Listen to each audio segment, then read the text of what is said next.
सीजीएन college के YouTube channel पे आप सभी का स्वागत है। आज जैसा कि केंद्र सरकार के द्वारा अंतरिम बजट प्रस्तुत किया गया है लोकसभा में, उसी पर अपना जो विचार है वो अब अपने विद्यार्थियों के साथ में और अपने श्रोताओं के साथ में साझा करना चाहेंगे। सबसे पहली बात है कि ये जो बजट आज पेश किया गया है ये अंतरिम बजट है और चूँकि आगामी मई जून में जब नई सरकार बन जाएगी तो जुलाई माह में पूर्ण बजट प्रस्तुत किया जाएगा। अंतरिम बजट जो होता है वो सामान्य 3 महीनों के लिए प्रस्तुत किया जाता है, जिसमें कि जो योजनाएं चल रही होती हैं उनके ऊपर जो भी धन व्यय किया जाता है उनके लिए प्रस्ताव रहता है, या जो सरकार का जो सामान्य कामकाज है उसे संबंधित बजट का प्रावधान किया जाता है। और ये बजट बिना किसी चर्चा के इसको इसीलिए ऑन कोर्स रिकॉर्ड भी कहा जाता है। तो इसलिए इसमें बहुत ज़्यादा लोक लुभावनी घोषणाएं या बहुत ज़्यादा नीतिगत कोई बातें सरकार के द्वारा नहीं कही जाती हैं।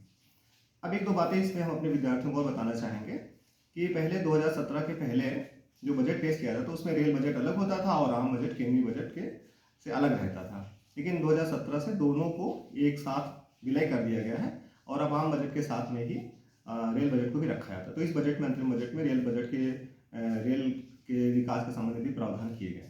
दूसरी बात एक महत्वपूर्ण यह है कि पहले जो बजट प्रस्तुत किया जाता था वह फरवरी माह के अंतिम सप्ताह में पेश किया जाता था, लेकिन उसको सदन में चर्चा होने के बाद में थोड़ा समय लग जाता था और कई बार जो वित्तीय वर्ष हमारा प्रारंभ होता था 1 अप्रैल से, उसके 1-2 महीने के बाद ही प्रारंभ हो पाता था। तो सरकार ने, जो वर्तमान सरकार है, इसमें थोड़ा सुधार किया 2017 से और अब बजट 1 फरवरी या फरवरी के फर्स्ट वीक में इसको प्रस्तुत किया जाता है। एक दो बातें इसमें और बजट के बारे में बच्चों को बता दें आपको। ये जो बजट है, जो मौजूदा सरकार है, जो एनडीए की सरकार है या जो मोदी की सरकार है, इसके दूसरे कार्यकाल का ये आखिरी बजट है और हमारे जो वित्त मंत्री जी हैं श्रीमती निर्मला सीतारमण जी, इनका 6वां बजट है ये। अब बजट के जो खास बातें, जो कि आप लोगों को पहले से बता दिया हमने कि इस बजट में कोई बहुत ज़्यादा लोक लुभावनी उस प्रकार की बातें नहीं रखी गई हैं। तो खास जो बातें हैं उन पर हम आपको जानकारी दे रहे हैं। पहली बात तो जो भारत सरकार के द्वारा एक इस प्रकार 2047 में विकसित भारत बनाने का संकल्प लिया गया है, यह बजट उस ओर थोड़ा उन्मुख होता है। सरकार के द्वारा अपने कई सारे वादों में, कई सारे प्रसंगों में भारत समावेशी विकास की बात कही जाती है। तो ये जो बजट है, अंतरिम बजट है, ये कुछ उसकी भी झलक दिखाता है मुझको। इसमें खास जो बात है उसमें है कि इनकम टैक्स का जो स्लैब है उसमें किसी प्रकार का कोई परिवर्तन नहीं किया, उसमें किसी प्रकार का कोई छूट नहीं दी गई, यानी आयकर दाताएं जो है उनको किसी प्रकार कोई राहत नहीं दी गई है।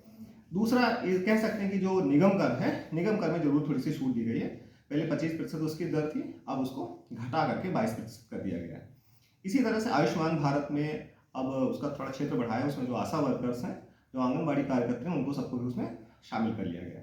इसी तरह से जो स्टार्टअप योजना है उसमें जो टैक्स की जो छूट थी उसको 1 वर्ष के लिए और बढ़ा दिया गया है। इसी तरह से युवाओं में स्किल इंडिया की जो योजना है उसको और ज़्यादा बढ़ाया गया है, उस लगातार काम करेगी। लखपति दीदी योजना, जिसमें कि महिलाओं को कौशल का प्रशिक्षण किया जाता था, उसमें 2 करोड़ का लक्ष्य था, 1 करोड़ उसमें का लक्ष्य प्राप्त कर लिया गया है, लेकिन उसके लक्ष्य को अभी 3 करोड़ का बना दिया गया, बढ़ाया गया है। तो उस ओर भी इस बजट में प्रावधान किए गए हैं। इसी तरह से इंफ्रास्ट्रक्चर को बढ़ावा देने के लिए सरकार ने थोड़ा सा प्रयास किया है और अब जीडीपी का 11% जो भाग है वो इंफ्रास्ट्रक्चर पे खर्चा किया जाएगा। सरकार का ये भी प्रयास रहेगा कि जो लक्षद्वीप है वहाँ के क्षेत्र को पर्यटन की दृष्टि से बढ़ाने के लिए वहाँ पे भी इंफ्रास्ट्रक्चर को ज़्यादा बढ़ावा दिया जाए। सरकार के द्वारा गरीबी को ख़त्म करने के लिए बड़ा ज़्यादा प्रयास किया गया और वर्तमान समय में जो सरकार ने जो आंकड़े दिए हैं उसमें लगभग 25 करोड़ आबादी को गरीबी रेखा से बाहर निकाला गया।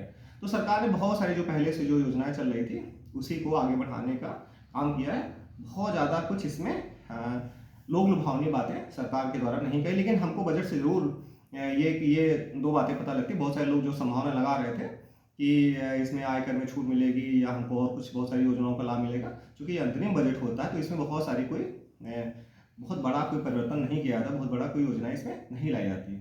तो ये समझना होगा। दूसरी बात यह है कि सरकार का जो समावेशी विकास का लक्ष्य है, सरकार का जो विकसित भारत का लक्ष्य है, उसकी ओर यह बजट या जो बजट में जो कही गई बातें, बहुत सारे तमाम जो प्रावधान है वो हमको उस ओर ले जाते हैं। बहुत बहुत धन्यवाद।